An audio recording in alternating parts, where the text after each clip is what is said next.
শাকিব খানকে মন থেকে ভালোবাসি। আমি অলরেডি প্রেমে পড়ে গেছি। সুন্দরের জন্য। সাবিক খানকে অনেক ভালো লাগে, খুব কিউট লাগে। নিঃশ্বাস আমার তুমি জানে দুনিয়া। না, শাকিব খানকে ভালো লাগে মন থেকে, আর কাউকে না। শাকিব খানকে মন থেকে ভালোবাসি আমরা, সুন্দরের জন্য। অনেক দেখার ইচ্ছে তাকে সামনে থেকে।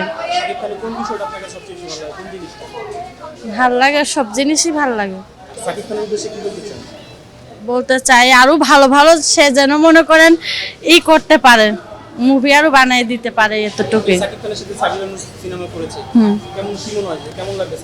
ভালোই, একটু একটু ক্লিপ দেখছি তো, মনে করেন ভালোই হবে।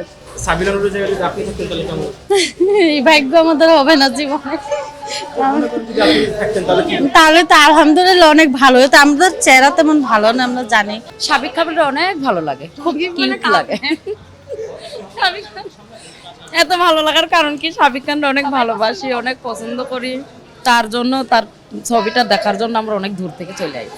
সাবিক খানের সবকিছুই ভালো লাগে, সবকিছুই স্বাভাবিক। সাকিব খানের সাথে অনেক কিছু আছে।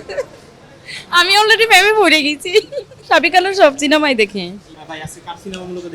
শাকিব খানের তাণ্ডব না, তার ছবি বেশি জনপ্রিয়, তারটাই ভালো লাগে খুব। শাকিব খানের মানে কথাবার্তা, তারপরে ছবি সবকিছু মারতে ভালো লাগে, এক নাম্বার। দেখতে আসছি কারণ ইন্টারনেটে দেখলাম এটা নাকি খুব ব্যয়বহুল ছবি, খুবই ভালো ছবি, এই জন্য দেখতে আসলাম। আবার 3 নায়ক আছে এটার মধ্যে, কেমিও আছে আপনার নিশো। শাকিব খানটা ভালো লাগে, আর আপনার সাথে নাটকের লাগে ভালো লাগে। নিঃশ্বাস আমার তুমি জানে দুনিয়া, প্রিয়া আমার প্রিয়া। বেস্ট সিনেমা তো একসময় ছিল প্রিয়া আমার প্রিয়া, এখন বর্তমানে যেটা করতেছে এটাই বেস্ট, নিজের রেকর্ড নিজেই ভাঙতেছে। এখন কোনটা বেস্ট এটা বলতে পারতেছি না। অনেকেই বলছে যে তাণ্ডব নাকি বরবাদের তুলনায় অনেকটা অতটা ভালো হয়নি। না, ভালো হবে। রাহেন রফি পরিচালক না, ভালো হবে। সবচেয়ে সাকিব খানেরটাই ভালো লাগছে। হ্যাঁ ভালোই, হ্যাঁ ভালোই। ওর কাছ থেকে এটা আশাই করা যায় না। হ্যাঁ, না না ঠিক আছে।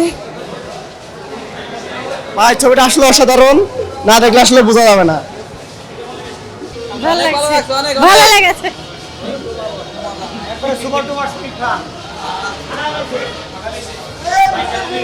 ভালো লাগছে, অনেক সুন্দর লাগছে লাস্টেরটা। এটা জি লোডিং আছে, হ্যাঁ অনেক ভালো হয়েছে। ভালো আছে, ভালো ভালো আছে, খুব ভালো, খুব ভালো। এটা অনেক ভালো হয়েছে, অনেক ভালো ভাই, খুব ভালো, অনেক ভালো, অনেক ভালো। হ্যাঁ পরিবার নিয়ে দেখা ভালো। আসছে আবার টু দেখতে অসাধারণ ভাই, অসাধারণ।